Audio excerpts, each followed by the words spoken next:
Hey everybody, Dan here with Pain Free You.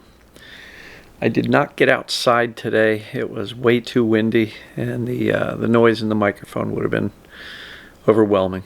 So today's topic is going to be, if you're spending all day long trying to heal ... And I'll get to that in a minute. Going to take a couple of nice breaths. Breathe in the peace. Exhale the noise, the static.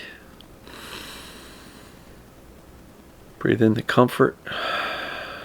Exhale the discomfort. Breathe in the confidence. Exhale the doubt. So keep on breathing at a nice full breath, comfortable pace. Feel your body relax. So I see a lot of comments all over Facebook and YouTube of people saying, I need to do more. This isn't working yet. Maybe if I journal more, maybe if I spend more time doing this or meditating or whatever, breathing exercises, or maybe I need another process or another program or another book to read, I'll get better. And they figure the harder they try, the faster it's going to work, right? So if you're spending all day long trying to quote-unquote heal, that's not the right approach. And why do I say that? Well, what we focus on tends to grow and magnify. So if all day long you're trying to heal, you're focused on your problem, which is your pain or your other symptoms, whatever the symptoms are. And if you are spending all of your time and effort focused on healing and trying to eliminate the pain, what are you doing all day long? You're thinking about your pain. You're focused on your pain. What we focus on tends to grow and magnify. As I've talked about in a video, I don't know, maybe a week ago, the more of a problem we perceive something to be, the bigger of a problem it is.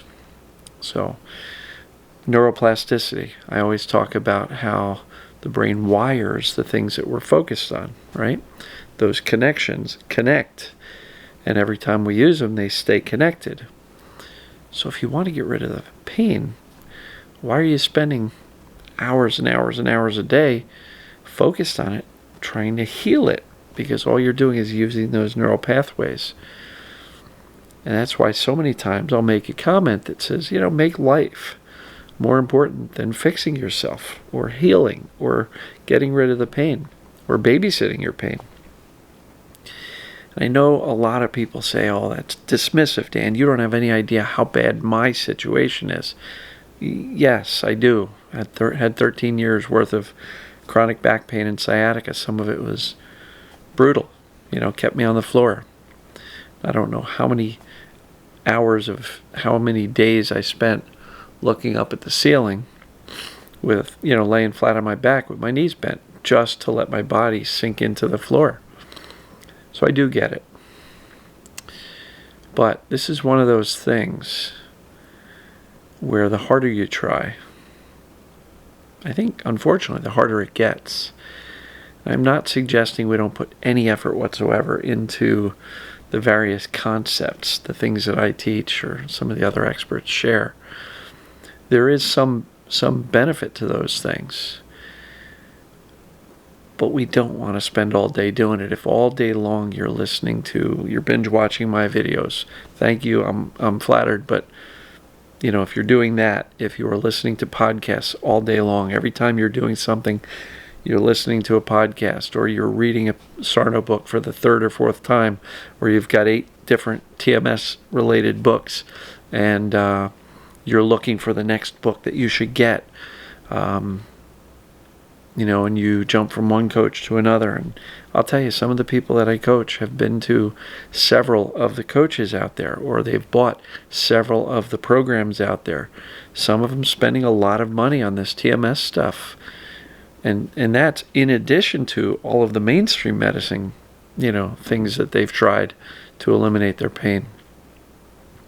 And I guess the main point of this video is, that oftentimes the pain or the symptoms let go when you stop trying so damn hard, when you stop making it a priority, when you start to shift your focus towards life. And I know people will say, I don't have much of a life. All I've got is this pain, right? I don't have much of a life. So what am I supposed to focus on? I don't know. What are you interested in? Write a list. Brainstorm a little bit. Now we get to hear my cat crunching on some snacks on the floor. So much for the quiet. But what are you interested in? What would make you smile? What would bring you some peace, some comfort, some joy, some purpose, some meaning, connection with others? Who haven't you talked to in a lot of years that you'd like to reach out to? Make that stuff more important than fixing yourself. The primary reason I say that is because if all you're doing is focusing on fixing yourself, whether it be pain, other symptoms, anxiety, depression, right? That really comes from a place where you believe that you're already not enough, that you're broken in some way, that you need fixing. And I get it. We're hurting physically. We have symptoms physically that are messing up our enjoyment of life. And I get that. But by making those a priority, just the way brain science works, when you focus on something, the brain remembers it. And so, I've used the analogy of the Spanish language or any language. I took 2 years of Spanish in high school. Once I was done with high school, I said, good, don't have to do that anymore. And then I proceeded to move on. I went to college. I, played music. I did a bunch of things. And my brain wired that new stuff. Now, had I kept on spending hours and hours a day speaking Spanish, my brain would still remember that. Why? Because I'm using those neural pathways. I didn't have to disconnect any wires in my brain to get rid of the Spanish. I simply focused elsewhere, and my brain says, oh, you mean this language stuff, you're not using that anymore? I guess we don't need it anymore. And what happened? Those neural connections let go, and soon enough, within a short period of time, I forgot all the Spanish language that I learned over those 2 years. And so pain is kind of like a language. Your symptoms are kind of like a language. The more you focus on them, the more you talk about your pain, the more you tell other people about your pain, the more you think about your pain, the more you're using those neural connections, and they will stay connected. And so if you want them to let go, you've got to let go of the pain or the symptoms, right? The less we think about them, the more the brain gets the message, it's time to let these connections go. We don't need that anymore. And so again, what we focus on tends to grow and magnify. The bigger of a problem we perceive these TMS symptoms to be, the bigger they are a problem, and the more they dominate your life. And I talk to people all the time who are consumed with how bad they hurt, or how bad they're suffering with their other symptoms, or how bad things are. And again, I honor that. I get that. I've been there, right where you are. So I understand how consuming it can be. And I know that what I am suggesting here is counterintuitive. It doesn't make sense. I'm supposed to try harder to get better. But again, just the way that the brain works and the way neuroplasticity works, it's really not in your best interest to spend all day long studying TMS, fixated on it, journaling 3 times a day, meditating twice a day. I don't know. It's just too much. That's why, I don't really have a specific daily routine. I don't use one personally, but if I get a tweak, tension headache or a little reflux or maybe a minor back twinge, what do? I check in with my emotions. Maybe I'll journal, maybe I'll do it in my head, maybe I'll do it out loud. What am I feeling? Yeah, I'm feeling angry, I'm feeling this, I'm feeling that, stressed out, I'm feeling whatever. Then I go on with my day. I don't spend all day long thinking about this weird symptom that just came up and hoping, oh my God, I hope it doesn't become chronic, Because the more I think about the symptoms, the more I'm actually instructing the brain that this stuff is important. Remember this, keep this, connect it. So, I get it. I know how tough it can be. I know how difficult it is shifting your attention from the symptoms because they are so all-consuming. But I'll tell you what, we're not doing ourselves any favors by trying to fix ourselves all day long. Just a quick word about anxiety. People are saying, oh, the anxiety is awful. I get into this thought loop and I'm anxious, and how do I stop it? What do I need to do to break that? The harder I try, this was a comment on YouTube, the harder I try, the worse it gets. Exactly. If you're feeling anxious, okay, it's an anxious day. What you resist tends to persist, and what you focus on the anxiety and, oh my God, I can't stop these thoughts, your brain's listening, and it's just going to keep them going because you keep on telling yourself, I can't stop these anxious thoughts. And so don't make anxiety out to be this monster problem you have to solve. If it's an anxious day today, it's an anxious day.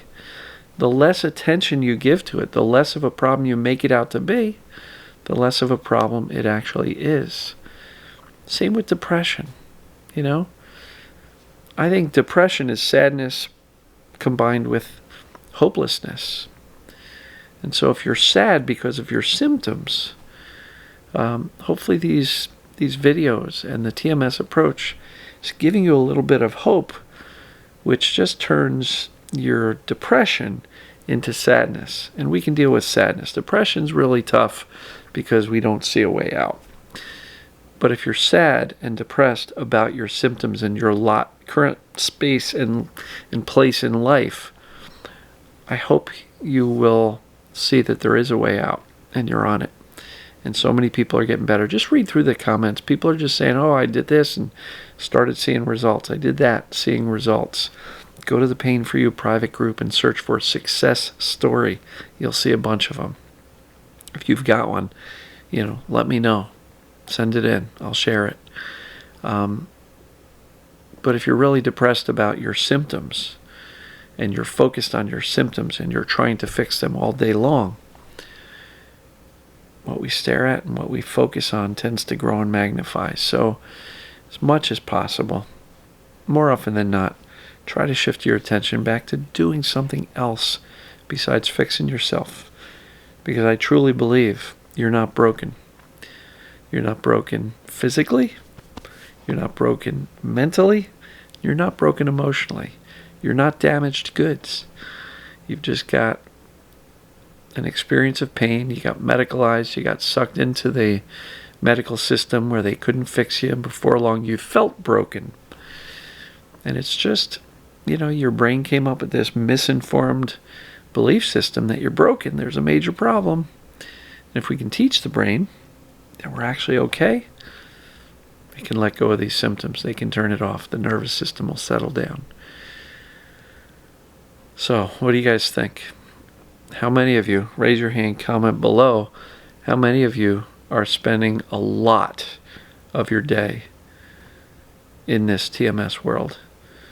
Reading, listening to podcasts, watching videos, looking for different experts, looking for different programs, doing other programs, doing, some of the things I recommend, watching my videos, other things. How much of your day are you actually spending trying to heal, so to speak? And remember, I don't think you're broken, which essentially means there's nothing to heal. Your body is already well. Your brain just thinks there's a problem and it's keeping the pain persistent through misinformation. So, do less. Know you're well, deeply. Notice your symptoms, that's okay, but don't stare at them all day. Notice them, and as much as possible, be indifferent. Whatever, as opposed to freaking out. And the middle ground is reassuring yourself you're going to be okay. Soothe yourself. Notice when you're uptight, freaking out, shallow breathing. Take a couple of nice deep breaths. Calm down your thinking, because you're not broken. So hopefully this helps. Love you guys and gals. And hopefully I'll get back outside tomorrow. But we'll see. We'll talk to you later. Bye.